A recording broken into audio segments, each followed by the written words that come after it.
네, 안녕하세요. 이원재입니다. 4월 26일 금요일 이원재 끝내주는 경제 라이브 시작하겠습니다. 일본 정부가 네이버한테 나가라고 그랬대요. 네이버에 정확히 얘기하면 네이버의 라인 지분을 팔고 나가라 이렇게 얘기했는데, 라인이 뭔지 궁금하시죠? 모르시는 분들도 계실 텐데, 라인은 네이버가 개발한 메신저예요. 카카오톡 비슷한 건데 우리나라에서는 많이 사용하지 않잖아요. 근데 일본에서는 일본 사람 10명 중에 8명이 사용할 정도로 굉장히 인기 있는 메신저 서비스입니다. 네이버가 개발한 거예요. 이게 어떻게 된 거냐면 2011년에 동일본 대지진이 있었잖아요. 굉장히 많은 일본 분들 돌아가셨죠. 쓰나미가 덮치고 후쿠시마 원전 사고도 일어나고 여러 가지 일이 있었는데, 그때에 네이버의 이혜진 창업자가 이런 제안을 했어요.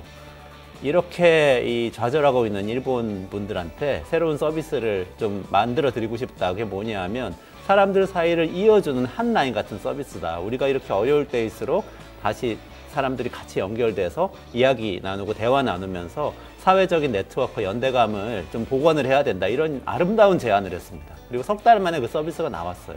그게 라인입니다. 그런데 그때 그 메시지가 좋았는지 서비스가 좋았는지 어쨌거나 일본 사람들이 너무나 많이 애용을 하고 사용을 하기 시작해서 쭉쭉쭉쭉 성장해서 1등 메신저가 되고, 일본 사람들, 일본 인구가 1억 3천만 명인데요. 그 중에서 무려 1억 명 가까이, 9,600만 명이 사용하는 그런 메신저 서비스가 됐습니다. 그리고 이게 월간 활성 사용자 기준으로 그런 건데요. 월간 활성 사용자는 전체적으로 따지면 라인은 1억 8천만 명이에요. 그러니까 한 2배 정도가 있는 거예요. 일본 분들 말고도. 그게 어디에 있냐면 인도네시아, 대만, 태국, 이렇게 아시아 국가들에 흩어져 있어요. 그러니까 이 네이버의 라인은 어떻게 보면 우리나라로서는 유일하게 우리나라 기업이 가지고 있는 글로벌 플랫폼입니다. 우리 네이버도 국내용이고 카카오톡도 국내용이잖아요. 그런데 이 라인만은 글로벌하게 여러 나라 사람들이 쓰는 그런 구글 같은 위상을 갖는 아주 작지만 그런 서비스가 되어가고 있었던 거죠. 근데 최근에 일본 정부 총무성에서 통보를 했어요. 뭐라고 통보했냐? 라인의 지분을 팔고 나가라 라는 거죠. 예, 아주 쉽게 얘기하면. 그 이유는 뭐냐? 작년 11월에 사고가 하나 있었습니다. 개인정보 유출 사건이에요. 라인 가입자들의 개인정보가 유출이 된 거죠. 50만 건 넘게 유출이 됐다고 해서 일본에서는 큰 사건이었습니다. 근데 그 업무를, 개인정보 관리하는 업무를 네이버 클라우드라는 회사가 위탁받아서 하고 있었는데, 너희들이 잘못했으니까 지분 팔고 나가라 이렇게 된 거예요. 자, 지금 라인은 지배구조가 어떻게 돼 있냐면 네이버가 절반, 그리고 일본 기업인 소프트뱅크가 절반, 이렇게 5대5로 갖고 있습니다. 5대5의 지분을 행사할 수 있게 구조가 짜여져 있어요. 그런데 일본 정부에서 네이버 쪽에다가 라인 지분 팔아라라고 얘기하고 얼마 안 있어서 소프트뱅크가 바로 연락을 해서 네이버한테 우리가 살 테니까 지분 팔아라 이렇게 연락을 했답니다. 여러분, 일본은 관료사회이기 때문에 정부에서 어떤 지시를 했을 때, 행정지도 이런 거 했을 때 법적으로 그게 구속력이 없더라도 거부하기가 굉장히 어려워요. 대부분 그대로 됩니다. 그게 지금 현실이 된 거죠. 그러니까 소프트뱅크는 물론 손 마사요시가 만든 회사잖아요. 소프트뱅크는 그분이 한국계이긴 하지만 그래도 일본 기업이죠. 일본 기업이 가져가겠다고 얘기를 한 겁니다. 이게 지금 사실 우리가 사고 쳤으니까 우리 기업이 당하는 거 아니야 이렇게 생각할 수도 있지만 사실 그게 아니고요. 굉장히 이례적인 거예요. 생각해 보세요. 개인정보 유출 사건이 일어났으면 보통 정부가 어떻게 하죠? 벌금 매기거나 소송을 하거나 담당자 형사처벌하거나 이런 일들을 하는 거죠. 그리고 기업한테도 과징금 매기거나 이런 일들을 하는 거지, 대주주가 지분 팔고 나가라 이렇게 얘기하는 거는 이게 뭔가 법적인 조치라고 볼 수는 없고 상당히 정치적 조치라고 볼 수밖에 없는 거죠. 무슨 일이 벌어지는 거냐? 저는 플랫폼 민족주의라고 봅니다. 플랫폼 국가주의라고 해야 될지도 모르겠어요.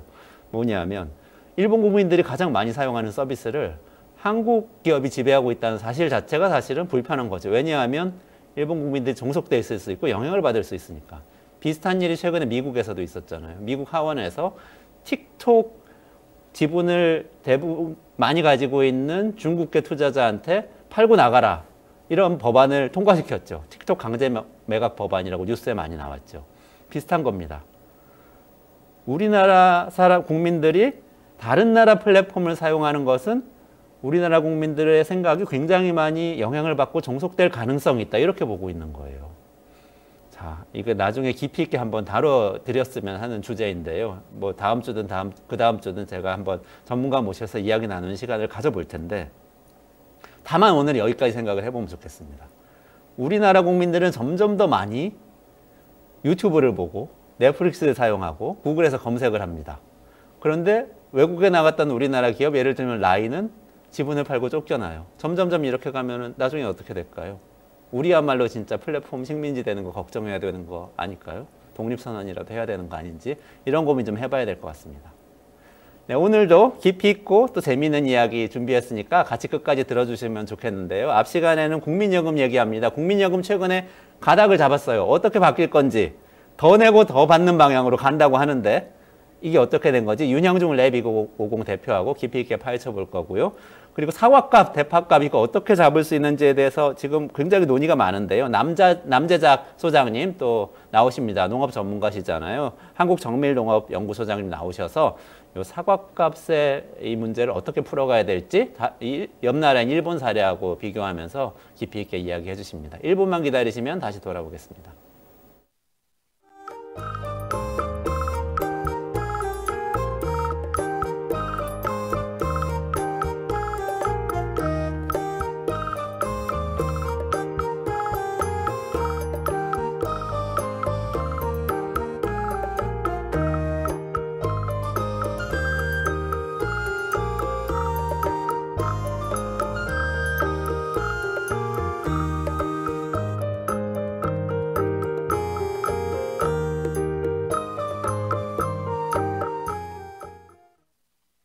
매일 10시 1시간만 투자하면 내 계좌도 10배거. 개장하자마자 급등? 따라잡아도 되나? 1분 대기죠. 점상이 답변해줍니다. 바쁜데 특징 중? 언제 공부해? 1시간만 투자하세요. 점상이 정리해줍니다. 단기로 치고 빠질 종목 없나? 매일 오전 10시 점상이 골라줍니다. 매일 오전 10시엔 점상을 잡아라. 유튜브에서 점상 시크릿을 검색하세요. 네, 이원재 끝내주는 경제 정책통 시간입니다. 윤형중 랩2050 대표님 모실게요. 안녕하세요. 네, 어서 오세요. 안녕하세요. 네, 오늘은 큰 뉴스네요. 그러니까 국민연금 얘기 저도 이제 기사에서 봤는데 네. 그 시민대표단 500인이 네. 같이 공론장에서 토론을 해가지고 방향을 정했는데 네. 그 방향이 지금 국회에서도 그 방향 받겠다고 했고 정부에서도 지금 그 방향을 원래는 그전에는 원론적으로 받겠다고 선언을 했던 네. 그 논의잖아요. 네. 그게 지금 내용이 어떻게 나왔는지 일단 좀 설명을 해주시죠. 네. 아주 뭐 이제 큰 논의가 한번 있었습니다. 이제 5월 이제 국회에서 이거를 받느냐 안 받느냐 또 논의를 어떻게 이끌어가느냐가 상당히 관건이 될 것인데 어떤 일이 있었냐면은 그 이제 3월 말부터 시민 대표단이라고 해서 500인 이제 빠진 분들도 계셔서 마지막에는 492인이 됐는데요. 500인이 구성이 돼서 그 국민연금에 대한 공부를 시작했습니다. 예, 보통 여기 이제 국민연금 얘기하기 전에 공론조사, 공론화 회의라는 네네. 단어부터 한번 설명을 좀 드리려고 해요. 네네네. 그래서 그 공론화 회의라는 것은 이게 굉장히 심플해요. 어떤 거냐면은 그 공론화 회의 그 어떤 대표단을 구성해서 그 시작하기 전에 어떤 설문조사를 하는 겁니다. 네. 그리고 끝날 때도 설문조사를 해요. 그리고 보통 가운데도 한번 설문조사를 합니다. 네. 근데 중요한 건 이 설문조사를 시작점과 끝점에 하는 이유가 뭐냐면요. 그 사이에 무수히 많은 토론과 학습을 한다는 거예요. 그러니까 원래 민주주의도 그 가장 이상적으로 그리는 민주주의 모델이 수기민주주의잖아요. 수기민주주의가 어렵기 때문에 우리가 대리인을 보내는 대의민주주의를 하는 거잖아요. 근데 이제는 꼭 대의민주주의를 할 필요 없이 그 시민들도 충분히 승기를 할 수 있다는 거예요. 시간과 자료만 충분히 주어지면요. 그래서 국회의원들이 자료 검토한 다음에 표결하듯이 네. 시민들도 그렇게 하는 장을 마련한 게 공론화 회의다. 그렇죠. 오히려 또 이해관계로부터 더 자유로울 수도 있죠. 네네. 그래서 이런 식의 공론조사, 공론화 회의 같은 그 형태의 그런 이제 것들을 우리가 몇 번 해왔습니다. 가장 먼저 해왔던 것 혹시 기억하시나요? 혹시 신고리 원전 맞습니다. 그때 하지 않았어요? 네, 신고리 원전 네. 5, 6호기를 당시 이미 그 문재인 대통령, 문재인 정부에서 들어오자마자 이미 짓고 있었는데 그거를 어떻게 해야 될 것인가? 예, 이전에 이제 공약에서 얘기한 대로 폐쇄를 할 것인가? 아니면 짓고 있던 거고 이미 거기에 돈을 어느 정도 건설 비용을 썼으니까 이거는 끝까지 지어서 할 것인가? 상당히 난제였는데 그거를 이제 공론화위원회 첫 사례로 했고 상당히 성공 사례로 남아 있었습니다. 그리고 나서 그 대입제도 개편 그리고 선거제도 최근에 이제 있었죠. 선거제도 개편까지 그 네네. 공론화위원회가 여러 차례 구성이 됐었고 지방자치단체들도 요새는 공론화위원회를 많이 구성을 해서 하고 있어요. 그래서 그 경기도 같은 경우에는 기본소득 같은 정책이 네네. 공론조사를 하기 전과 공론조사를 한 이유가 어떻게 생각이 바뀌었는지 네. 이런 것들을 했었는데요. 네. 결국에는 그 이 공론조사를 연금개혁을 가지고 하게 된 결정적인 이유 중에 하나는요. 이게 연금개혁이 너무나도 시급하고 중요한데도 불구하고 그동안 판판이 실패해왔기 때문입니다. 마지막으로 연금개혁을 한 시기가 언제냐면요. 네, 언제죠? 우리가 개혁은 계속 얘기한 것 같은데. 계속 얘기를 했고 사실 어떻게 보면 그때보다 더 개혁의 그 시급성이 중요해졌는데도 불구하고 마지막 연금개혁의 시기가 2007년이었습니다. 아, 그렇구나. 이게 정치적으로 문재인 정부도 연금개혁안을 4개 정도 만들어서 국회에 보낸 적이 있었고 네. 네, 어느 정부나 다 관심은 있었으나 적극적으로 드라이브를 걸진 않았습니다. 국회도 마찬가지고요. 계속 미뤄왔기 때문에 이거를 이번에는 종지부를 찍자라는 취지로 공론조사를 이제 실시하게 된 것입니다. 그 공론조사 할 때 시민 500명이 했다고 하셨잖아요. 네. 492명 결국에는. 그분들은 어떻게 뽑는 거죠? 근데 이것을 뽑는 과정도 상당히 공정성을 기해야 되잖아요. 네, 그래서 기존의 그 국민연금에 대해서 사람들이 가지고 있는 인식들과 어느 정도 부합하게 또 뽑았다 그래요. 왜냐면은 이 뽑은 사람들의 편향으로 인해서 마치 그렇죠. 어떤 특정안에 많이 찬성하는 사람들이 들어오면 안 되잖아요. 네네. 그래서 사전조사를 통해서도 상당히 그런 것과 비슷하게 좀 뽑았고 또 지역별 안배, 성별 안배, 연령별 안배를 상당히 균형을 신경 써서 패널 구성을 했다고. 우리 여론조사 하듯이 그렇게 그렇습니다. 뽑는다는 말씀이시죠? 공정하게 네. 결과가 나오게. 그러면 이제 내용으로 한번 넘어가 볼까요? 내용은 어떤 것들을 논의를 해서 결과가 어떻게 나왔는지. 네. 일단 제가 조금 전에 공론조사라는 것을 공론화 회의, 공론조사 여러 표현들이 조금씩 달라지긴 하는데요. 요 공론조사의 특징을 설명드릴 때 설문조사를 시작 시점과 그리고 마지막 시점에 한다는 거를 설명을 드렸잖아요. 그래서 결국 이 연금개혁 공론화 회의에서도 마찬가지로 이 설문조사의 결과가 중요합니다. 네.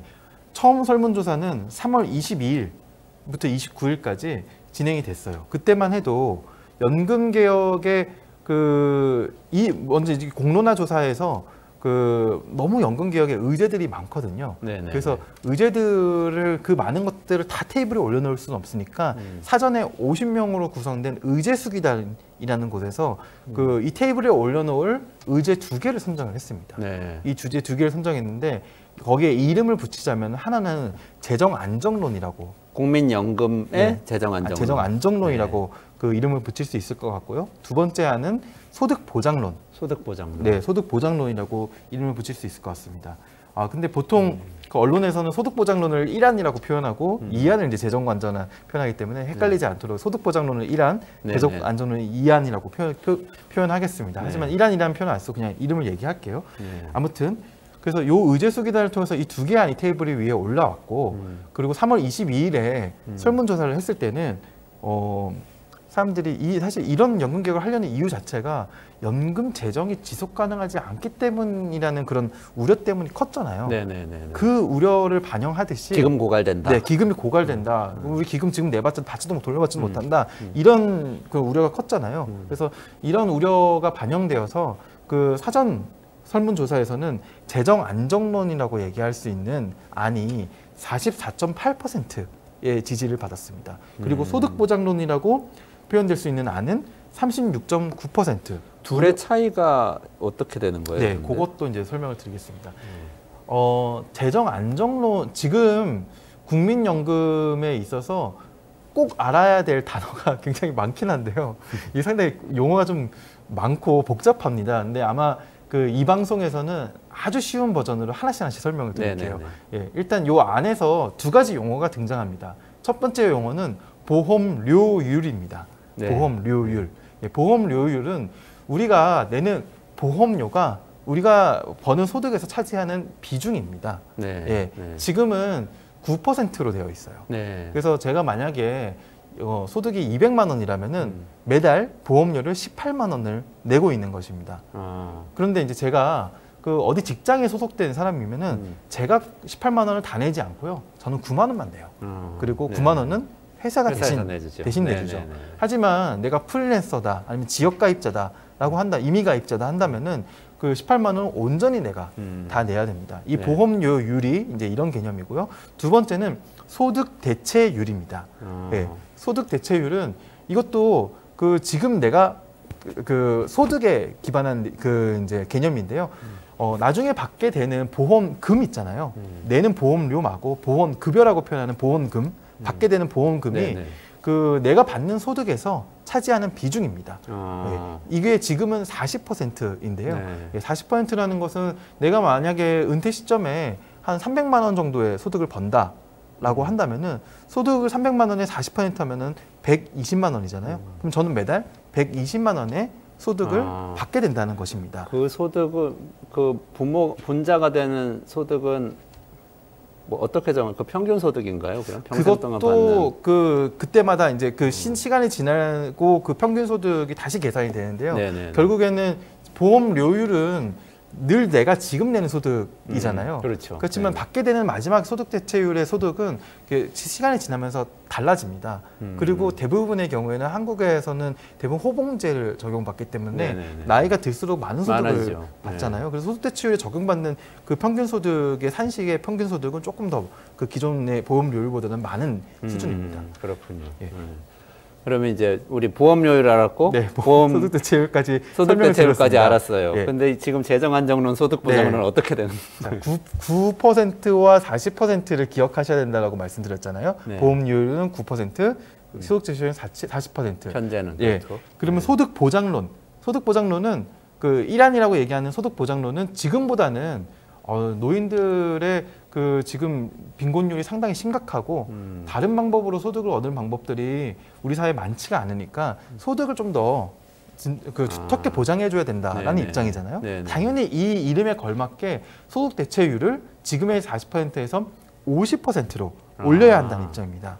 그러면은 월 평균 소득이 한 200만 원 되시던 분이 퇴직하고 나면 국민연금을 월 80만 원 정도 받게 되어 있는데 지금은 그걸 한 100만 원 정도로 맞습니다. 올리자. 맞습니다. 그렇게 그런데 되는 거네요. 소득보장론이 무책임하게 소득보장, 소득대체율 인상만을 주장하는 것은 아니고요. 네. 소득대체율을 인상하되 지금 내는 보험료도 더 많이 내자라고 주장을 하고 있습니다. 네네네. 그래서 소득보장론은 그 보험료율은 9%에서 13%까지 올리고요. 네. 그 소득대체율은 40%에서 50%까지 올리자라고 주장하고 있습니다. 그러면 어쨌든 더 내고 더 받자라고 그렇습니다. 할 수 있겠네요. 그렇습니다. 네. 두 그게 번째. 소득 보장론이고. 네. 두 번째 재정 안정론은 이건 조금 더 쉽습니다. 왜냐하면 하나의 지표는 그대로 두자는 것이기 때문에 재정 안정론은 말 그대로 연금기금 재정의 안정성을 추구하기 때문에 지금보다 더 많은 소득을 보장해 주는 거는 더 많은 보험급여를 지급하는 거는 좀 무리하다라는 입장입니다.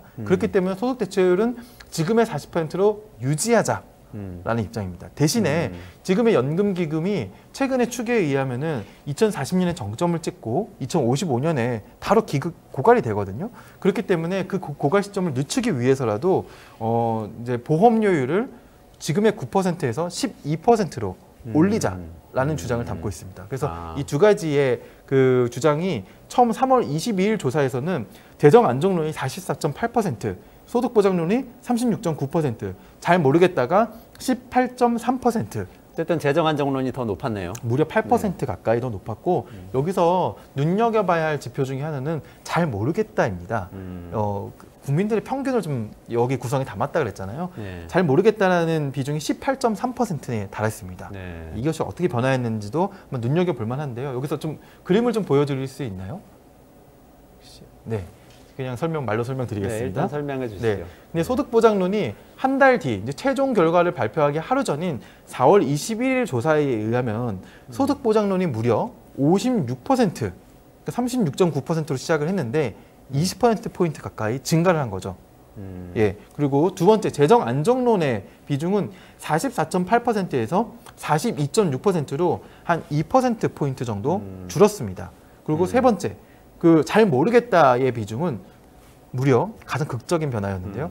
1.3%로 줄었습니다. 그러니까 18.3%에 달하는 숫자가 잘 모르겠다였는데 그중 대부분이 어찌 보면 소득보장론으로 넘어갔다고 볼 수 있는 그러니까 것이죠. 한 며칠 동안 한 20일 되나요? 한 20일 동안 토론하고 공부하면서 모두 다 알게 됐다. 모르던 분들이 알게 된 분들은 다 소득보장론이 더 좋네. 네. 더 내고 덜 받읍시다. 네, 이렇게 됐다는 거죠. 56%면 과반수니까 굉장히 많이. 네. 근데 이런 발언도 미안했네. 조금은 그 조심스럽게 할 필요는 있지만 이렇게 생각해 볼 수는 있습니다. 우리가 그 예전에 이제 뭐 기본소득 관련된 그 설문조사에서도 공론조사에서도 비슷하게 발견되는 것이긴 한데 그 핀란드 기본소득 실험에서 삶의 질이 높아졌느냐는 이제 대답에 대부분 삶의 질이 높아졌다라고 대답을 하거든요. 근데 그런 거는 당연히 기존보다 소득을 더 보장해 줬기 때문에 기본소득을 받은 예, 분들이 삶의 질이 더 높아졌다. 높아졌다라고 이렇게 답변을 대답한단 하는 말이에요. 경향들이 네네네. 있잖아요. 물론 그 조사의 핵심 쟁점은 그게 아니라 노동 시간에 있었습니다. 네네네. 근데 이것도 마찬가지로 많은 사람들이 더 내고 더 받는 안을 선호하느냐, 더 내고 더 받지 않는 안을 선호하느냐라고 물어본다면은 어느 정도의 이 질문 자체의 편향도 어느 정도 있을 수 있다는 것이죠. 그것도 좀 감안해서 뭐 평가를 해야 퍼센트 합니다. 같은 거는 다 일단 학습은 하고 대답은 한 거죠. 네, 감안해서 어쨌든 평가를 결과는 그렇게 나왔어요. 네.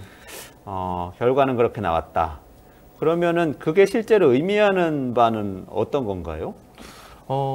일단 국민들은 그 지금의 연금 기금이 고갈되는 것이 상당히 문제라고는 생각하지만 그것만큼 지금의 노후 보장 제도도 상당히 부실하다는 것을 같이 비슷한 수준으로 문제라고 생각하고 있다는 것입니다. 네. 그래서 지금의 우리의 복지 제도가 지금 제가 표현을 복지 제도라고 표현을 했는데요. 네. 예, 복지제라고 표현한 것은 국민연금을 포함하는 복지제도가 지금의 이제 노후 보장 체계를 충분히 보장하기에는 그 부족함이 있다는 것을 이제 국민들도 여기에 대해서 이제 인식한 것이라고 볼 수 있고요. 다만 거기에서 국민연금이 어떤 역할을 해야 할 것인가에 대해서는 저는 국민연금이 지금보다 더 큰 역할을 해야 된다는 거에 대한 공감대가 그래도 어느 정도 확인되지 않았나, 이 양쪽의 이제 설문조사 다양한 또 세부 지표들도 있거든요. 예, 그것들이 확인되지 않았나라고 생각이 되는데요. 근데 그거를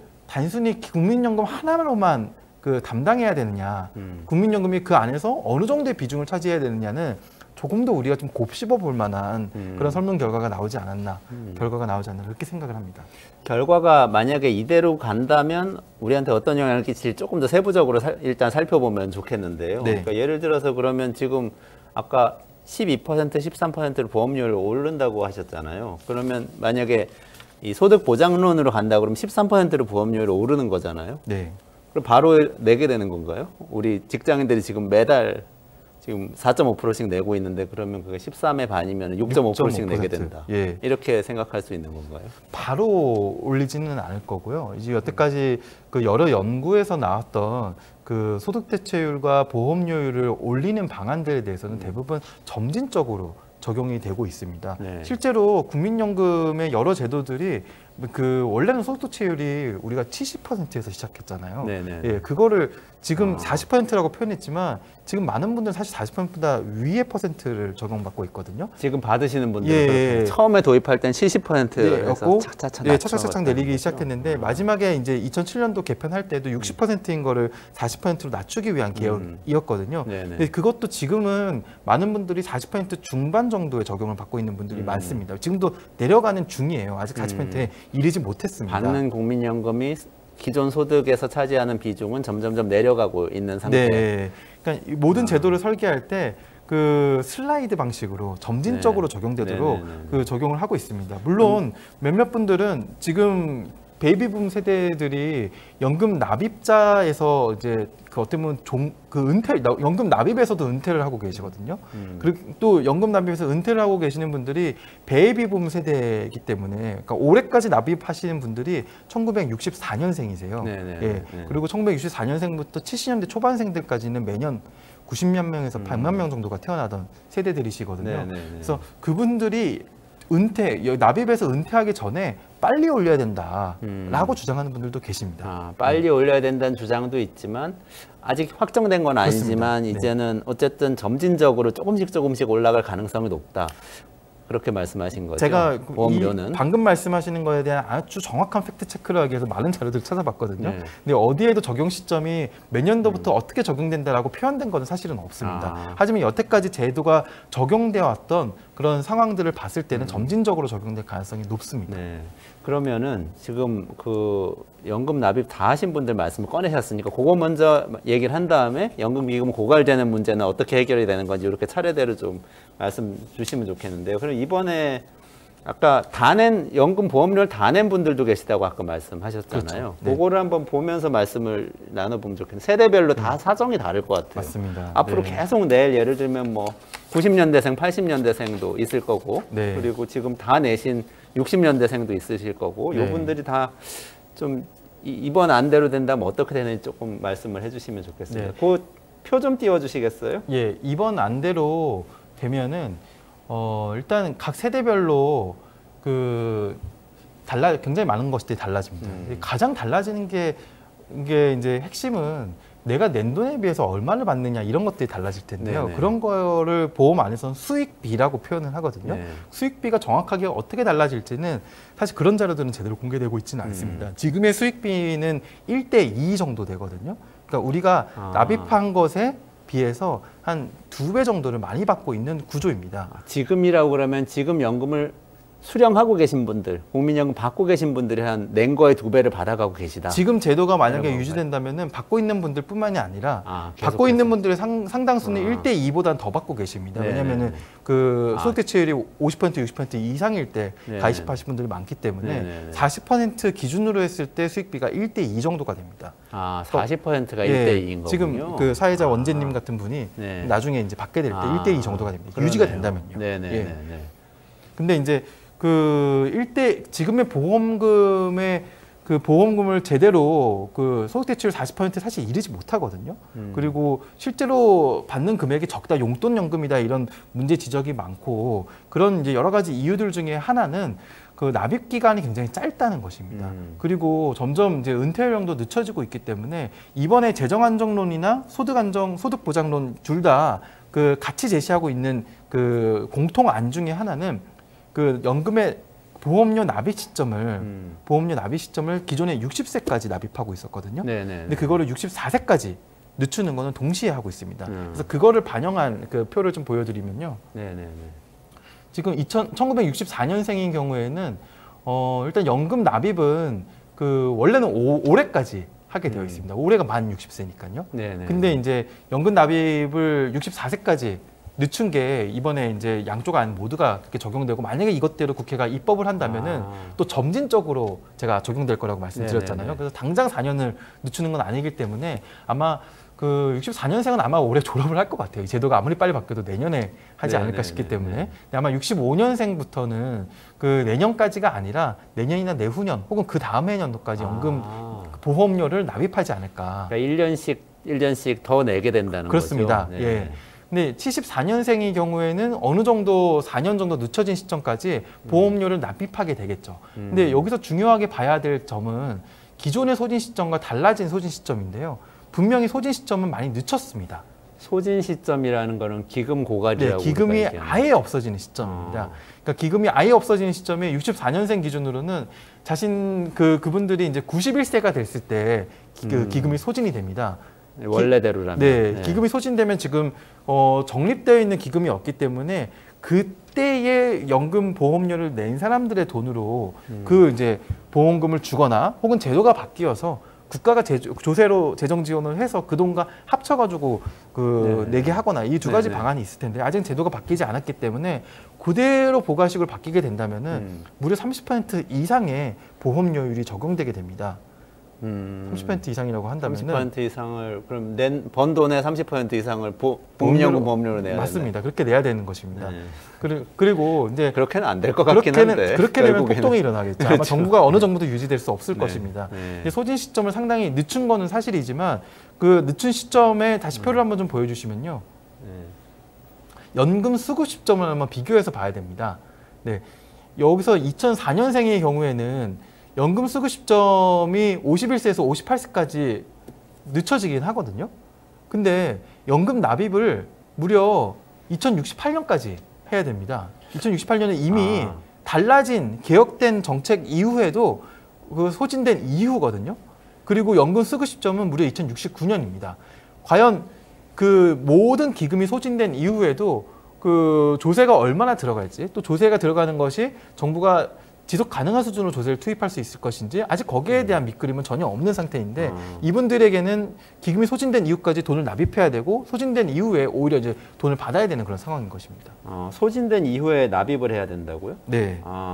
그러니까 2004년생은 60세가 되는 게 64년인데 기금 소진 이후에도 계속 연금을 내야만 되는 부가식으로 바뀌게 된다면 납입한 돈으로 부가식이라는 거는 매년 낸 돈을 그냥 받아가는 기금이라는 게 없는 네. 상태로 운영되는 적립식이라는 거는 기금을 만들어 놓고 거기에서 보험금을 지급하는 형태이고요. 부가식은 기금이 없는 상태에서 그냥 그 해에 청산하는 겁니다. 그 해에 생산 가능 인구 일하는 사람들이 돈을 낸 보험료로 그 해에 이제 그 어떻게 보면 고령층의 보험금을 드리는 형태가 이제 부가식이라고 표현할 수 있습니다. 그러니까 다 하여튼 64년생부터 2004년생까지 동일하게 전부 다 소진 시점, 기금이 고갈된 시점 7년씩 다 늦췄다. 이거네요, 네. 기본적으로는. 맞습니다. 그런데 납입 시점도 그만큼 또 점점 더 뒤로 미루는데 지금 2004년생이면 딱 20살인데 맞습니다. 그분들이 노인이 되었을 때는 납입 시점을 더 많이 늦추게 돼서 고갈 시점 뒤까지 간다. 사실 요건 좀 기술적인 문제일 수 있는데 어쨌든 납입을 더 오랫동안 해야 된다. 이렇게 그렇습니다. 이해를 네. 하면 되겠네요. 받는 시점은 지금 전체적으로 다 늦춰지는 거예요, 그러면? 연령이 결국에는 64년생은 받는 시점은 그대로입니다. 받는 시점 그대로 65세 그대로입니다. 65세 그대로고. 네, 받는 시점도 늦춰야 된다는 그런 여러 주장들이 있는데요. 그거는 아직 여기는 거기까지 포함이 안 합의 이르지 됐고요. 못했습니다. 그대로고. 네. 좋습니다. 그러면은 일단 요렇게 살펴보면 좋겠어요. 하나는 원래 기금이 고갈되면 우리는 못 받게 되지 않겠냐. 네. 이게 사람들이 많이 갖고 있는 공포잖아요, 우리가. 네. 그래서 개혁이 시작됐고, 그럼 그 문제는 해결이 되는 건지, 네. 그거를 일단 하나 짚어주시면 좋을 것 같아요. 일단 그거 먼저 좀 짚어주시죠. 일단 그거를 생각해야 됩니다. 우리가 지금의 그 수준으로 보험금을 지급하게 될 때, 혹은 조금 더 소득 대출을 올려서 지급하게 될 때, 전체 GDP, 국가가 이제 생산해낸 전체 이제 국민들이 생산해낸 총 경제 생산량에서 그 보험금이 차지하는 비중이 얼마나 될지를 한번 생각해 봐야 되거든요. 근데 지금의 40% 소득 대출 40%가 유지됐을 경우에는 한 2060년 정도 되면 전체 GDP의 한 9% 정도가 보험금으로 지출됩니다. 그리고 소득 대출 50%로 올라가게 되면 전체 GDP의 한 11% 정도가 보험금으로 지출이 됩니다. 연금 보험의 비중이 전체 GDP의 11% 정도를 차지하는 것입니다. 근데 이 정도의 비중은 이미 선진국이 된 대한민국에서 충분히 감당 가능하다라고 소득보장론에서는 이제 주장을 하고 있습니다. 그런데 이제 또 하나 살펴봐야 될 것은 그때 이제 노후생활보장과 어떻게 보면 고령층을 위한 복지에 연금보험만 들어가느냐? 예, 그렇지가 않다는 것이죠. 이 한국의 연금개혁 논의가 많이 꼬이게 된 결정적인 배경 중에 하나는 사실 기초연금에 있습니다. 기초연금은 처음에는 국민연금의 사각지대인 당시의 고령층에게 그 사각지대를 메우기 위해서 시작됐으나 지금은 성격이 굉장히 불분명해졌어요. 왜냐하면 그 윤석열 정부의 공약에 의하면 기초연금도 월 40만 원까지 지급을 하게 되어 있잖아요. 그러면 지금 30만 원으로 추산했을 때 2040년도에만 그 기초연금의 재정 규모가 100조를 넘어가고요. 2060년 정도 되면은 지금의 공약을 만약 달성하게 된다면은 200조 원이 넘어가게 됩니다. 근데 소득 대출의 50% 지금 이제 더 내고 더 받는 안이 적용될 경우에는 이게 고갈된 시점이 2062년 이듬해에 그 바로 당해년도에 국민연금 재정 적자 규모가 300조 원이 넘거든요. 그러면 국민연금 재정 적자 규모와 그 기초연금 재정 적자 재정 소요를 합치면 500조 원이 넘는 금액이 들어갑니다. 당시에 많은 학자들이 한국이 지금 정도의 경제 성장률을 유지하면은 GDP가 3,500조에서 4,000조 정도 될 테니까 GDP의 한 12%, 13% 수준 충분히 감당 가능하다라고는 얘기하고 있어요. 하지만 우리가 여기서 생각 안 해놓은 게 있습니다. 바로 건강보험입니다. 건강보험까지 그 추계를 하게 된다면은 아마 상당히 많은 숫자들이 달라질 가능성이 높고, 여기서 또 하나 생각해야 될 것은 이 많은 장기 재정 추계의 기반이 되는 가정 중에 하나가 우리가 합계 출산율을 1.2를 회복할 것이라는 전제 하에 하고 있습니다. 그 전제가 지금 있는 거죠. 예. 국민연금 하긴 국민연금기금 예측할 때 당연히 인구가 중요하니까. 네, 인구 축까지 다 들어갑니다. 그래서 지금 이 공론화 회의라는 것은 굉장히 의미 있는 시도였으나 그래서 이런 생각이 들어요. 그러니까 어떤 기자분이 칼럼에서 왜 공론화 회의가 엔드게임이 되었냐라고 표현을 하거든요. 그래서 지금 이 정치권이 풀지 못한 문제를 마치 그 시민대표단이 마지막으로 종결점을 찍어주길 바라는 취지로 이렇게 이제 결과가 나왔고 이 마치 21대 국회 이번 5월 한 달 동안 이 문제가 입법화되어야 된다라고 주장하는 분들이 상당히 많으신데 저는 많이 미뤄져 왔기 때문에 빠르게 논의해야 되는 건 맞습니다. 하지만 공론화 회의의 결과는 엔드게임이 아니라 사실 이제부터 좀 논의가 제대로 시작돼야 되는 시점이 아닌가 싶어요. 그래서 어저께 모 엔터사의 이제 대표의 기자회견이 굉장히 화제를 많이 하이브의 민진 대표죠. 그런 거 뭐 말씀하셔도 돼요. 굉장히 화제를 많이 모았는데 우리가 그것에 쏟는 관심만큼 이 국민연금에 대해 관심을 가져야 됩니다. 그렇지 않으면은 정말 앞으로 어떤 재앙을 닥쳐도 우리가 대응할 수가 없게 됩니다. 네.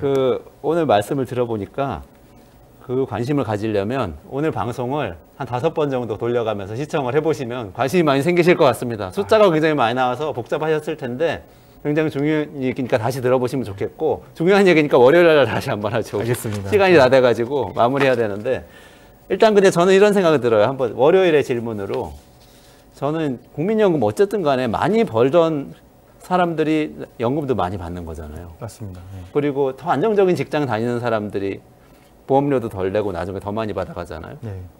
그건 좀 잘못된 거 아니에요? 그 생각에 대해서 월요일에 한번 얘기를 좀 해보면 좋을 것 같아요.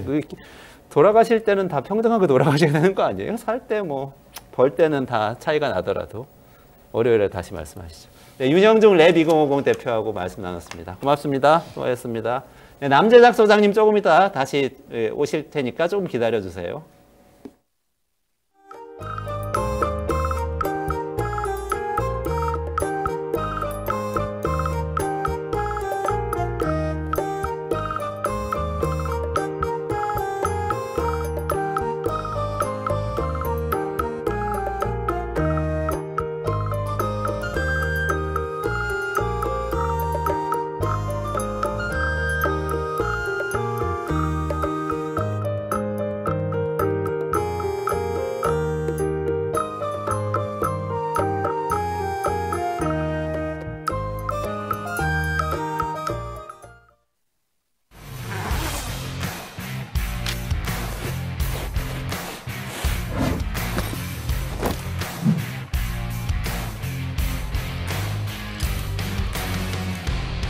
주식 평가 방법이 사용되고 있어요.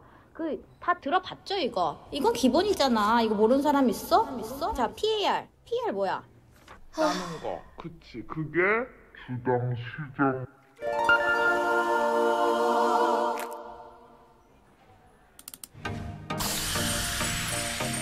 걱정 마세요.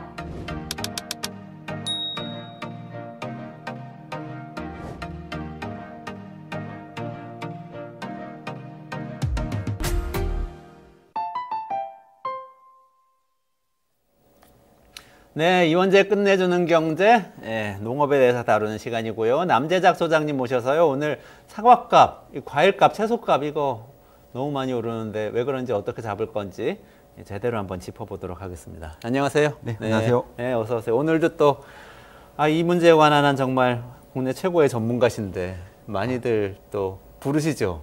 네, 요즘 갑자기 이런저런 요청이 많은 것 같습니다. 그러시죠. 월요일에 세미나도 우려스럽습니다. 우려스러우세요? 네. 왜요? 근데 이게 사실 해결하기가 힘든 과제잖아요. 근데 계속해서 이런 인터뷰를 하게 되면은 부정적인 얘기를 계속 해야 되니까 그게 상당히 좀 부담스럽습니다. 오늘도 또 부정적인 말씀 하시려고 그러시나 본데 그 해법에 대해서 또 월요일 날 세미나도 하신다고 제가 알고 있는데 해법이 있을 수 없다고 생각하는데 그래도 문제가 뭔지 정확하게 파악을 해야 핵심적인 그 조치를 취할 수 있지 않을까. 지금까지는 되게 이제 좀 뭐라 그럽니까? 좀 변주국만 좀 많이 울렸다는 생각을 하고 있거든요. 알겠습니다. 오늘 그러면 차례대로 사과값 수입해가지고 잡을 수 있는 건지, 그리고 일본에서는 또 여러 가지 유통 시스템이나 수입 시스템 가지고 뭔가 우리나라보다는 가격이 덜 오른다고 그러는데 그 부분 어떻게 되고 있는 건지 이렇게 좀 짚어보도록 하겠습니다. 저는 최근에 말씀하신 것처럼 한국은행의 이창용 총재가 사과값 얘기하셔가지고 깜짝 놀랐는데요. 그 말씀에 대해서 조금 얘기를 해주시겠어요? 그러니까 농업계에서는 특히 전농이라는 단체에서는 농업계에서 상당히 좀 많이 분노를 했는데요. 그냥 물가 조절에 책임 있는 총재가 물가를 너무 오른 거에 대해서 사과를 해야 되는 것이지 왜 이 화살을 농산물로 돌렸느냐. 그러니까 금리 올려가지고 사과값 잡을 수 있는 게 아니다. 이렇게 얘기를 한 거죠. 네네, 그렇죠. 그러니까 이게 하는 총재 얘기는 말씀은 기후변화로 인해 가지고 작황이 부진했고 여기 때문에 발생한 이게 물가 상승을 이제 금리로 해결할 수 없고 또 유통을 개선하거나 아니면 생산 면적을 늘려서도 해결할 수가 없다. 이게 핵심이었죠. 그러니까 수입을 통해 가지고 물가를 조절하는 거를 이제 검토할 때가 되지 않았느냐. 수입을. 네, 이게 이제 그 농민들인데는 좀 이렇게 반발하시겠는데요. 네, 굉장히 충격으로 다가왔죠. 그걸로 먹고 사는 분들이 많이 계신데 그렇게 네. 말씀을 하셨을 것 같은데, 근데 사실은 소비자들은 또 그런 질문 많이 하기는 하더라고요. 저도 얼마 전에 어떤 방송에서 출연했는데 물가 얘기하다가 네. 아니 과일 수입하면 안 됩니까 하는 질문이 소비자들한테 많이 들어왔어요. 네. 그렇게는 안 되는 겁니까? 어때요? 현실적으로 수입할 수 있는 과일이 많이 없습니다. 이게 뭐 이게 몇 가지 과일들이 있긴 하거든요. 네네네네. 우리가 보통 바나나라든가 뭐 망고 같은 포도 같은 것들은 일부 수입이 되고 있잖아요. 그 나머지 과일들은 수입이 안 되고 있는데 네, 그게 이제 검역 때문에 그런 거죠. 검역. 네. 검역이라는 게 뭐 보통 하나의 과일이 우리나라에 들어오기까지 빠르면 한 4, 5년 걸리기도 한다는데 대체로 보통 한 20년 정도를 잡는다고 합니다. 왜냐하면 수출할 때 그 나라에 적극적인 의지가 있거나 아니면 우리나라에서 적극적으로 수입해야겠다는 의지가 있을 때 좀 빨라지는데 양쪽 다 별로 그게 없으면은 이게 프로세스가 빨리 진행될 이유가 없잖아요. 검역관들이 왔다 갔다 해야 되고 서류를 보완해야 되고 굉장히 절차가 복잡하고 좀 까다롭거든요. 네네. 그러니까 수입이 되기 어렵죠. 지금 당장 사과를 수입할 수 있느냐 그러면은 아마 최소한 5년 내에는 수입이 불가능할 거라 생각하고 있고요. 5년 내에는요. 지금 네. 수입하자 이렇게 결정을 해서 한다고 그래도 열심히 노력해도 5년 내에는 굉장히 어려울 것 같고 네네. 왜냐하면 상대국이 적극적으로 노력하겠다 하면은 또 모르는데 그러니까 예를 들어서 중국하고 브라질 같은 경우에는 뭐 대두를 수입하거나 할 때는 아예 무역 협정 같은 걸 따로 맺어 가지고 예외 규정을 적용하거나 이렇게 하거든요. 네네네. 뭐 이거 곡물 같은 경우는요. 근데 이제 이 사과 같은 이런 작물들은 그것도 어려운 게 왜냐하면 이 과일을 수입할 때 제일 문제가 되는 게 과일 파리거든요. 과일 파리. 파리가 대개는 이제 알을 낳잖아요. 과일 같은데. 네네. 그럼 그 알이 뭐가 됩니까 그게? 또 파리가 되겠죠. 구더기가 되잖아요. 예. 그러니까 구더기. 이게 완전히 끔찍한 사고죠.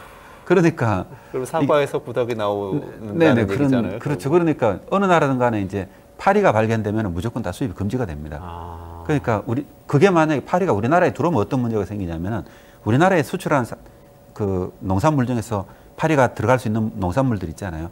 이게 다른 나라에서 다 또 수입 금지가 돼 버리거든요. 네. 그러니까 누가 이걸 가지고 쉽게 뭘 하자 이렇게 얘기할 수가 없는 거죠. 그러니까 이 정도 책임을 질 사람 누가 있습니까? 근데 자료를 보니까 네. 사과는 안 되지만 또 대파는 수입이 좀 되고 있다면서요. 그거는 그렇죠. 어떻게 된 겁니까?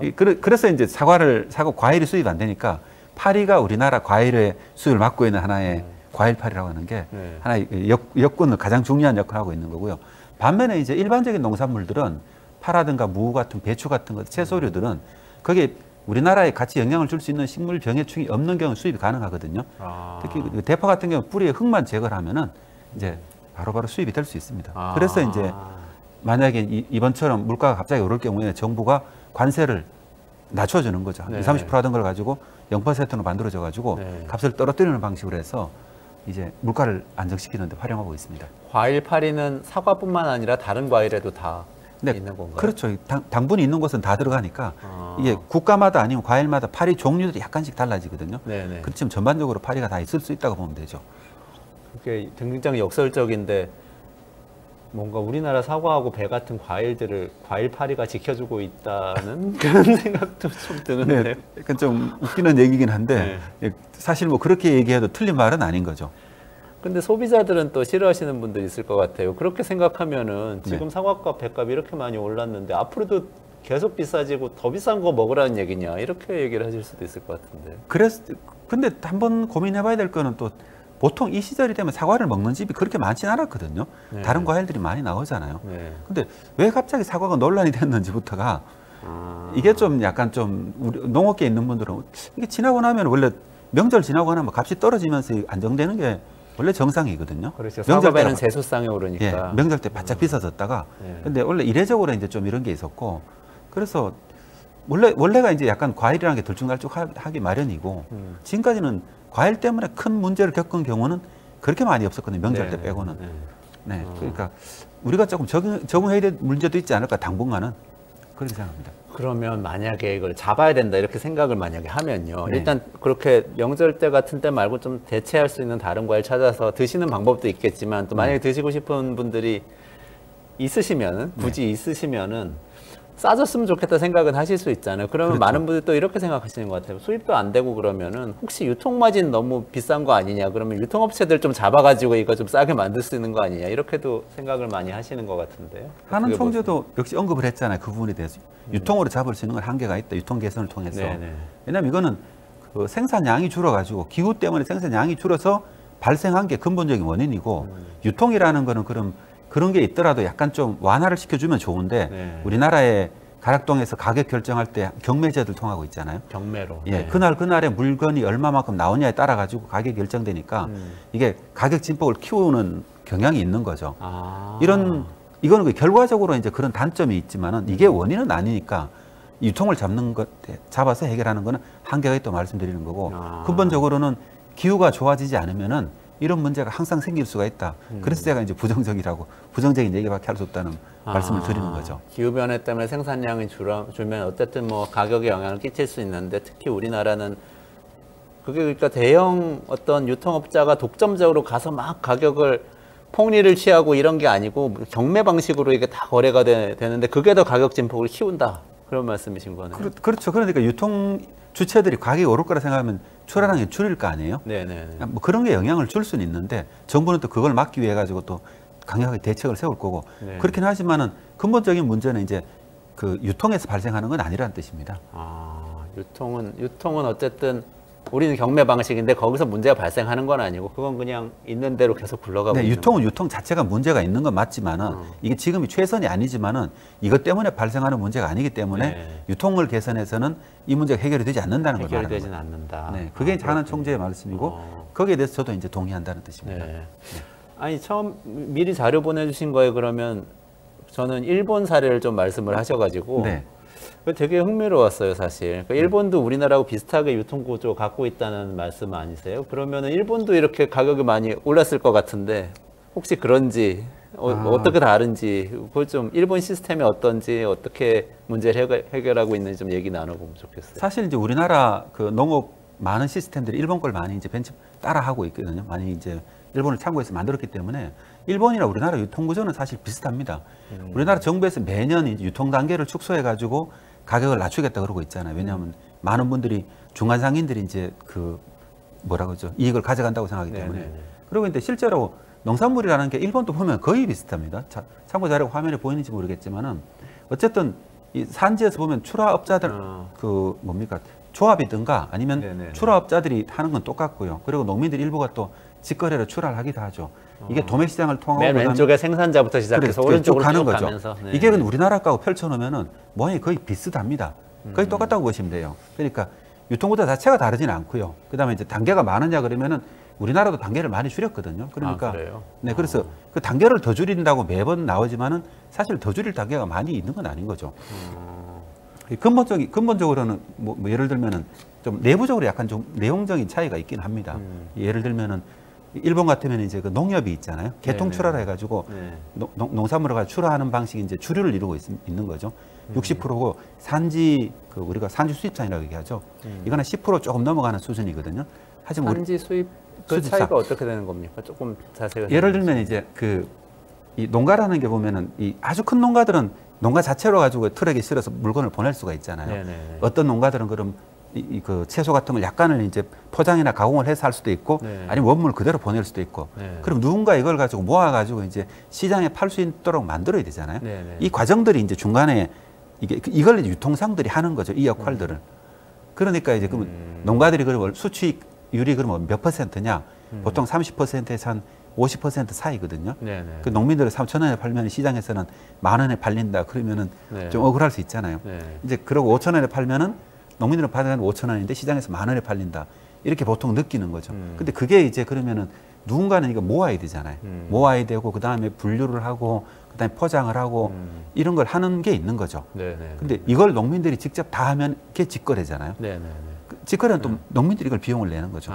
그러니까 이 인력도 들어가고 포장비도 네, 들어가고. 그러니까 직거래를 많이 하시는 분들도 있는데 나중에 보면 이제 이 농사를 잘 짓기가 어렵잖아요. 이걸 또 해야 그렇죠. 되니까. 그러니까 일본 같은 경우 예를 들면 그렇다는 겁니다. 농민들이 선택해야 되는 거죠. 내가 유통에 집중해서 이제 수치 가격을 높이는데 받을 거냐, 아니면 농사를 잘 지어가지고 그냥 이렇게 유통 마진들은 유통상들이 가져가더라도 나는 농사에 집중해서 더 좋은 상품을 생산할 거냐. 이게 농민들이 선택할 수 있는 거고요. 그렇다는 얘기죠. 네. 구조적으로요. 구조적으로 그런데 일본 같은 경우는 아까 농협이 있고 그다음에 산지 출하인이란 게 보통 한 있고. 10% 정도를 차지한다는 겁니다. 우리나라는 이게 30%, 40%까지 차지하는 거죠. 훨씬 많고요. 네, 우리나라 농협이 그럼 그만큼 역할이 적은 건가요? 그렇다고 볼 수 있죠. 그것 때문에 농협 역할을 많이 하라고 얘기를 하는데 그럼 이것도 문제가 또 있는 건 뭐냐면은 진짜 불편한 얘기는 이거거든요. 그럼 왜 이런 구조가 됐을까? 우리나라도 그러면은 이 농협으로 다 개통 출하를 하고 싶어 하고 그다음에 농민 단체들이 역할을 하고 싶어 할 거잖아요. 네네. 왜냐하면 이게 기본적으로 농산물은 생산되고 난 다음엔 대책이 없거든요. 이게 작으냐 많으냐가 이미 결정되어 버리고 나면 그다음부터는 이게 뭐 약간 많더라도 뭐 10% 많더라도 가격은 50% 오를 수가 있잖아요. 그렇죠. 10% 부족하더라도 수배가 오를 수가 있고 네.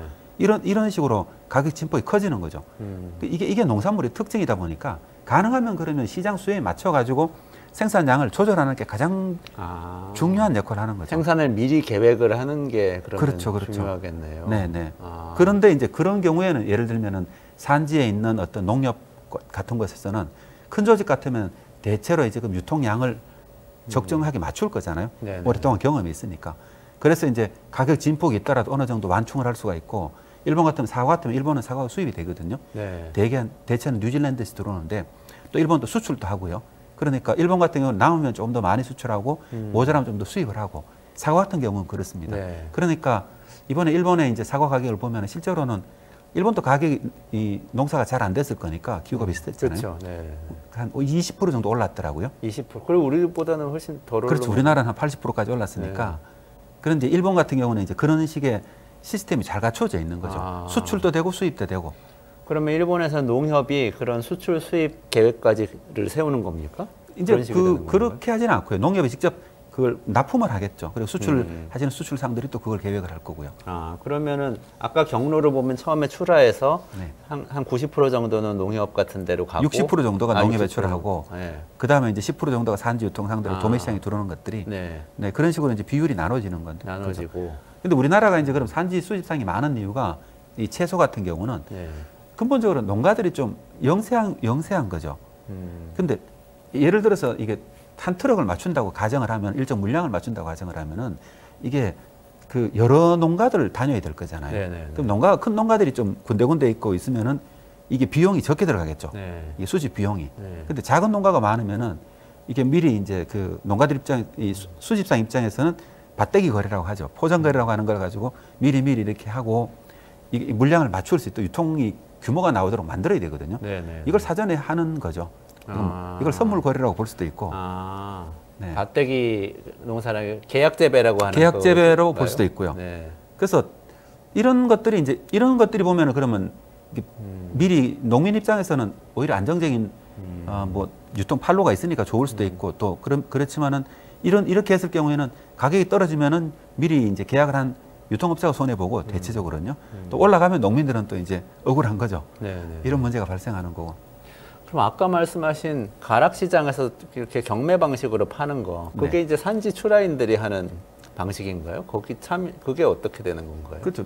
그 소매상으로 넘어가는 그 과정은 어떻게 되는 거예요? 출하인들은 이제 뭐 똑같습니다. 산지 출하인들은 출하를 하던 농협이든 간에 생산단체라고 하죠. 네.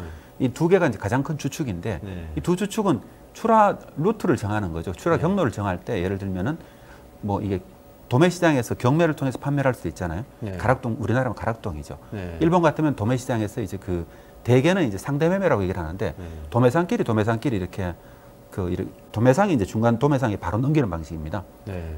실제로 그때는 이제 직접 물건을 구매해서 판매하기도 하고 단순히 이제 거래만 중개하기도 하고. 네. 근데 그게 이제 절반 이상 넘어가는 거죠.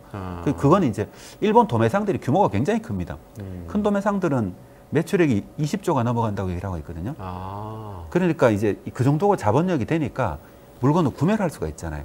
그래서 이걸 가지고 자기들이 이제 가격을 적절하게 자기가 원하는 가격을 조절할 수가 있는 거죠. 그래서 우리나라가 그러니까 전반적으로 보면은 이런 농업 구조가 약간 좀 영세한 것 때문에 일본하고 유일한 차이가 약간 좀 영세한 거고 중간에 이제 도매상들 같은 경우도 가락동 시장이나 아니면 저 강서 시장에서 시장 도매인제를 하고 있거든요. 네네. 직접 도매상끼리 이렇게 물건을 거래하는. 하지만은 이게 왜 잘 안 되고 있냐 하면은 이것도 결론적으로 이제 도매상들의 이제 그만큼의 규모라든가 아니면 신뢰도가 떨어지니까 이제 뭐 그런 문제가 계속 발생하는 거죠. 그래서 이게 시장이 대번에 좋아지지 않는 게 이게 자꾸 유통을 문제를 삼고 있지만 이게 전부 다 플레이어들이 다 연결돼 있잖아요. 도매상들도 있고 농민들도 있고 농협들도 있고 각자 역할들이 그럼 다 이렇게 업그레이드가 돼야 되는데 그게 이제 그건 이제 근본적으로 농업 구조가 바뀌어야 가능한 문제잖아요. 근데 거기서 이제 막혀 있는 거죠. 그리고 또 왜 경매 제도를 계속 해야 되는데 이런 문제도 있잖아요. 일본은 90%가 도매상들이 직접 거래를 하는데 경매를 하지 않고 우리나라는 가락동에 오는 건 대부분 경매로 거래가 되거든요. 근데 그건 왜 그러냐면 마찬가지로 이것도 경매제를 이것도 이제 그러면은 농가들이 이제 뭐 전적으로 이제 약간의 영세한 규모 있잖아요. 이런 물건을 이제 팔려고 하다 보니까 이런 경매제가 이제 약간 유리한 면들이 있는 거고. 경매제가 조금씩 조금씩 파는 사람들이 많을 경우에는 뭐 시장이 형성되니까 경매가 좀 잘 굴러갈 수 있고 이런 상황인 건가요? 그렇죠. 생산자들이 서로 막 이렇게 팔려고 하고 이런 것들 때문에. 뭐 이게 어느 게 좋다기보다는요. 그런 뭐라 그러죠. 근본적으로 왜 경매가 많은가 이런 고민인 거죠. 우리나라는 많은 분들이 이제 경매제가 문제가 좀 많다고 생각을 하고 있잖아요. 이제 뭐 그쪽 경매를 주관하는 업체들이 보면은 또 대개 농업계 업체들이 아니고 건설회사들이 아니면 방송사들이 그걸 가지고 있는 경우도 많고. 그래요? 도매법인들 몰랐습니다. 도매법인들은 이제 그 소유주가 처음에는 안 그랬겠지만 나중에 주식을 팔면 이제 회사 소유주가 바뀌게 되잖아요. 그런 것 때문에 이제 많은 분들이 그걸 비난을 하죠. 그러니까 이게 농업 기업이 아닌 기업들이 이 도매법인을 운영하다 보니까 이제 별로 관심이 없는 게 아니라 이런 것들이 이제 보면은 이 댓글에다 많이 이제 달리는 것 중에 그런 것들 내용들이죠. 왜 자꾸 왜 유통상을 옹호하냐 그러고 있는데 유통상을 옹호하는 게 아니고 근본적으로는 이제 그런 것들은 이제 부차적인 것들이고 근본적인 문제들이 이제 그런 문제들이라는 겁니다. 일본하고 일단 요 중간 이 생산자에서 소매상까지 가는 요 사이 과정은 다른 점은 그러니까 일본은 도매상이 굉장히 큰 게 있다. 그렇죠. 그리고 농협이 굉장히 큰 역할을 한다. 그렇죠. 요 두 가지가 우리하고는 다른 점이다. 그렇죠. 그리고 이제 일본은 약간 또 농민 조직화가 잘 돼 있다고 볼 수 있고 산지 조직화가요. 우리나라 상대적으로 그게 좀 떨어지고 있고요. 그런 것들이 이제 여러 가지 영향들이 미치는 거죠. 그게 근본적으로 전부 다가 제가 생각할 때는 농가 규모가 상대적으로 작다는 게 가장 크다고 보고 있습니다. 그 일본은 지정 채소 가격 안정 제도 뭐 이런 가격 통제 제도도 있다고 제가 들었는데 그게 영향을 주는 건 아닌가요? 우리나라 같은 경우는 물가를 안정시키기 위해 가지고 그러면은 몇 가지 이게 수급 조절하기 위해 정부가 당연히 그 산지를 중심으로 해가지고 우리나라 당연히 그 주산 단지를 많이 만들려고 그러고 있거든요. 주산 단지가 만들어져야 그 많이 생산되는 곳에서 보면 이제 물량이 어느 정도 나올 수 우리가 예측할 수가 있잖아요. 이 단지가 너무 분산돼 있으면 사실 정부가 농산물이 얼마나 생산될지를 예측하는데 추정책이 이제 어긋나게 되잖아요. 그러니까 주산 단지 많이 만들려고 하고 있죠. 우리나라에는 그 산지에서의 그 물량을 조절하는 게 첫 번째고 노력을 하고 있는데 역시 이것도 규모 문제나 여러 분산되는 문제 어렵다는 말씀이고요. 그 다음에 이제 우리나라에서는 만약 물량이 가격이 오를 때는 예를 들면 소비자가를 낮추는 방식으로 직접 슈퍼에서 마트에 보조금 보조금 주는 식으로 그런 식으로 소비자가에 개입하는 방식으로 이제 물량을 조절하고 있죠. 그렇지만 근본적으로는 농민 소득 피해 보는 농민들 자체를 도와주는 거는 이제 재해보험 정도밖에 없습니다. 그리고 그 외에 이제 직불금 같은 것들이 간접적인 보조가 있고요. 우리나라의 경우에는. 그래서 이제 농민들은 이제 그런 걸 좀 만들자는 얘기를 하고 있고. 근데 일본 같은 경우에 예를 들면은 이런 단체들이 잘 돼 있는 것도 있지만 정부가 이제 일정 부분 이상 가격이 떨어질 경우에는 예를 들면은 뭐 55% 이하로 평형 가격 있잖아요. 그거보다 55% 이하로 떨어지게 되면은 그 차액에 예를 들면 90% 정도를 이제 90%에 85% 보전 이런 식으로 그 약간의 손실을 메워주는 거죠. 아, 지정 채소 가격 안정 제도니까 어떤 지정된 채소 그렇죠. 품목에 대해서 그렇게 네네, 해준다는 그렇죠. 거겠네요. 네네. 네. 그게 이제 그럼 예를 들면 우리나라 같은 배추, 무가 이제 지정 채소일 거고 네네. 일본 같으면은 비슷하게 이제 그 중요한 채소들 있잖아요. 네네. 최근에 이제 뭐 이게 뭐라 그러죠? 브로콜리 같은 것도 지정 채소가 됐다고 합니다. 일본에서. 아, 브로콜리가 네, 일본 사람들이 많이 먹는 일본에서 거. 그렇게 브로콜리가 중요한 줄 몰랐네요. 네네. 나중에 브로콜리 얘기도 한번 해주시면 좋겠습니다. 세계에서 브로콜리 어떤지. 댓글에 지금 무명님이 말씀 듣다 보니까 생각난 것 같아요. 농산물은 계획 경제로 가야 되는 거 아닌지. 뭐 시장 이렇게. 경제에서 사실 네. 계획 경제는 어렵고요. 네. 그래서 어쨌든 간에 농산물은 이게 생산 단계에서 수급을 맞추지 못하면은 이게 시장에서는 이 진폭을 줄이기가 어렵다는 뜻이고요. 이 경매제든 아니면 이게 직접 도매상 거래제든. 네. 그래서 이제 그 농산물 그 농업 분야에서는 예를 들면은 이 카르텔은 대부분 다 네네. 시장 경제에서는 다 허용 안 되잖아요. 그렇죠. 농업 네. 분야에서만 허용하는 거죠. 이게 아. 협동조합이고 이게 산지 농민 단체잖아요. 아, 알고 보니 생각해 보니까 그러네요. 네네. 협동조합 만든다는 게 카르텔 만드는 거예요. 카르텔 만드는 거죠. 이게 그러니까 서유럽도 나쁘게 보면은 네. 그 생산 조절을 전부 다 협동조합이 다 하고 있잖아요. 네네네. 근데 우리나라 같은 경우가 이제 농협이 그 역할을 하고 있고 네. 여러 가지 축산물이나 그 자조금 단체들도 많이 있거든요. 네. 품목별로 자조금 단체들이 다 있는데 이런 단체들이 사실 제대로 역할을 해야 되는 거죠. 근데 또 아까 다시 말씀드리지만은 이게 숫자가 너무 많거나 규모가 너무 작은 농가들이 많다 보면은 사실 이게 이런 이 뭐라 그러죠? 이 계획을 하기가 어렵다는 말씀 드리는 거죠. 그리고 근본적인 원인을 이게 좀 정말 저도 이제 이런 얘기를 하면 불편한데 많은 분들이 딴 데서 자꾸 찾잖아요. 네. 근데 원인을. 네. 그렇지만은 제가 봤을 때는 이 문제는 서로 이렇게 같이 엮여 있다. 그러니까 지금 있는 문제를 유통 하나만 가지고 풀 수도 없고 농업 구조를 같이 봐야 되는 거고 네. 농가 구조 있잖아요. 그 이것만 가지고도 풀 수 없고 수입하고 수출하고 같이 봐야 되는 거고 그리고 근본적으로는 기후가 영향을 미치고 있는 거죠. 네. 그래서 이 문제가 굉장히 난해한 방정식이잖아요. 그래서 쉽게 해결될 수 없는 문제고 앞으로도 2020년도에는 그 비가 너무 많이 내려가지고 그 배추값이 폭등을 했잖아요. 네. 원래는 이제 사과라든가 대파 뭐 이런 농산물가 전반적으로 다 폭등을 했고 그리고 이 문제들이 기후가 나빠지면 계속 발생할 문제들이고 네. 그나마 이제 우리가 금방 해결할 수 있는 것도 있고 해결할 수 없는 것도 있는 거죠. 그래서 너무 쉽게 자꾸 뭐 유통이 문제다 아니면은 뭐 이걸 수입하자 이런 문제들은만 가지고는 답이 없는 거, 답이 없다고 생각합니다. 아까 말씀 듣고 보니까 저 경제학을 했잖아요. 그러니까 사실 그 이해가 가네요. 시장 경쟁이 우리 좋다고 효율적이라고 얘기를 하는데 그거는 전제가 가격이 오르면은 막 공급을 늘려가지고 더 공급할 수 있고 이럴 때 네네. 효율적인 거지. 가격 올라도 공급 못하면은 이거는 효율적인 게 아니게 되거든요.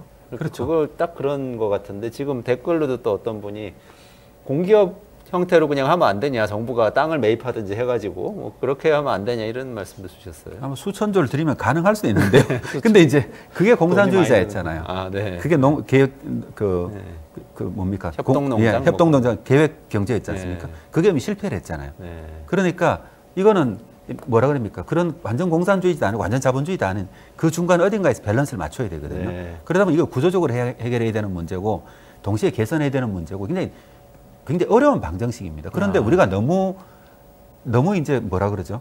이 농업에 대해서 솔직히 저는 느끼는 게 뭐냐면은 농업에 대한 이해가 너무 떨어지니까 국민들이 제가 가끔 얘기하는 게 전부 다 농업에 대한 이해가 전원일기에서 딱 멈춰 있다고 항상 생각하거든요. 거기서 네. 그 농업이 우리나라 국민들의 농업인 거예요. 그러면은 이런 문제를 개선하려고 그러면 사실 산지부터 농가 구조부터 여러 가지를 다 바꿔야 되잖아요. 근데 그게 이제 우리가 거의 불가능하고 근데 이미 이제 굉장히 이미 농업계는 농민 내 고령화율은 이미 50%가 넘어갔잖아요. 네. 52%까지 갔거든요. 네. 그리고 기후는 더 나빠지고 있는 거죠. 그러니까 앞으로는 점점 더 심각한 상황을 볼 수밖에 없으니까 제가 말씀드리고 싶은 거는 이거 심각하다. 그러니까 지금이라도 우리가 좀 이게 불편한 얘기를 하지 않으면은 점점 더 불편해질 거다, 전 국민. 이런 말씀 드리는 거죠. 아, 그렇군요.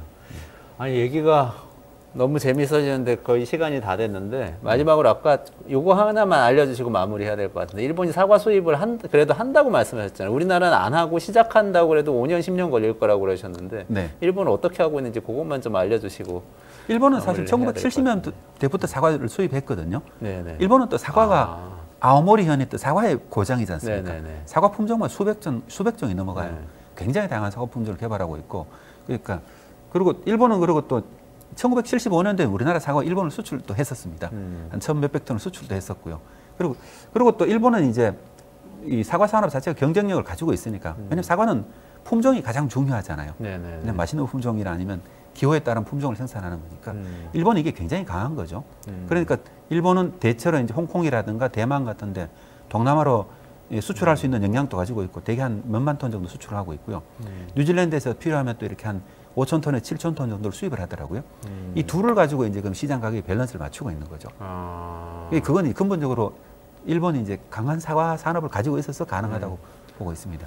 오히려 사과 산업이 강하기 때문에 수입을 더 좀 자유롭게 하면서 가격을 조절을 할 수가 있다. 그렇죠. 우리나라에서 만약에 지금 단계에서 사과 시장을 지금 시점에서 개방해버릴 경우에는 사실 우리나라 품종도 몇 개 없잖아요.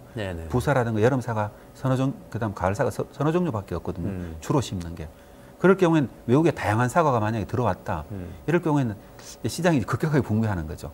이럴 경우에 오히려 또 다른 문제를 일으킬 수 있기 때문에. 네, 그래서 이제 좀 이건 한 5년, 10년 정도 장기적인 관점에서 놓고 사과 시장을 어떻게 대응할 건지 이런 게 좀 필요한 거죠. 그러네요. 수입을 한다고 해서 반드시 가격이 안정되는 건 아니고 국내 기반이 없을 경우에는 또 수입 가격이 연동되는 거에 따라 가지고 가격이 또 춤을 출 수가 있고. 그렇습니다. 뉴질랜드 같은 경우도 기상재해는 전 세계에서 동시에 다 일어나고 있거든요. 우리나라만의 문제는 아니고요. 그러니까 우리나라 생산 기반은 항상 어느 정도 유지를 하는 게 가장 좋고요. 그다음에 수출 능력도 좀 가지고 있으면서 수출과 수입을 통해서 밸런스를 맞추는 거 있잖아요. 이게 가장 이상적인 상황이거든요. 근데 이게 사실 우리나라 같은 농업 규모에서는 쉽지 않은 게 굉장히 어려운 과정인 거죠. 알겠습니다. 오늘 좀 여기서 마무리해야 될 것 같은데요. 남재혁 소장님 말씀을 계속 들으면서 이제 공부가 많이 되는 것 같고 결론적으로는 뭉쳐야 산다 이런 말씀이시죠? 네, 우리나라 농가들 좀 같이 뭉쳐서 협업을 해서 뭔가 이게 생산을 좀 훨씬 더 지금보다 잘해보자. 그래야 수입도 좀 더 사실 자유롭게 해서 소비자들도 더 좋을 수가 있다. 뭐 이런 말씀을 오늘 새기면서 마무리를 해야 될 것 같아요. 그리고 말씀하신 것 중에 마음 아픈 게 진짜 우리나라 농업에 대한 이해가 국민들이 전원일기 수준에서 멈춰 있다. 이건 정말 마음이 아프네요. 드라마 생각해봐도 요즘 검사들, 의사들 나오는 드라마는 많은데 지금 현대의 농민이 나온 드라마는 없는 것 같아요. 옛날 농민은 가끔 나오죠. 예능 프로도 좀 너무 이렇게 낭만적인 있잖아요. 맞아요. 낭만적인 농촌만 나오죠. 그런 것들 좀 개선해 나가면 좋겠습니다. 오늘 남재작 소장님하고요. 이 사과값 어떻게 잡을 건지 그리고 일본에서는 어떻게 하고 있는지 살펴봤습니다. 고맙습니다. 네, 이원재 끝내주는 경제 토요일, 일요일은 쉬고요. 월요일에 다시 합니다. 월요일 12시 반에 찾아뵙겠습니다. 고맙습니다.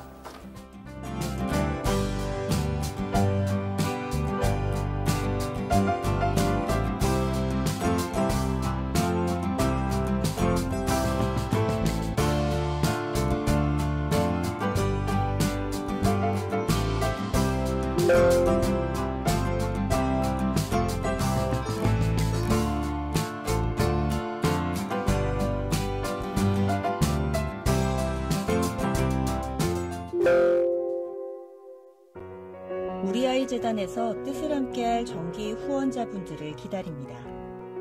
우리아이 재단은 한반도 어린이를 위한 재단입니다. 배고픈 어린이들에게 영양 가득한 국수를 보내고 영유아 자폐 조기검사 지원, 베이비박스의 이유식 정기 배달, 중증장애 및 취약 아동들을 지원하고 있습니다. 따뜻한 손길을 이어주는 분들께 우리아이 팔찌와 감사 선물을 드립니다. 지속적인 지원을 통해 더 많은 어린이들에게 도움을 줄 수 있도록 정기 후원자가 되어주세요. 후원 문의 02-2128-3344, 2128-3344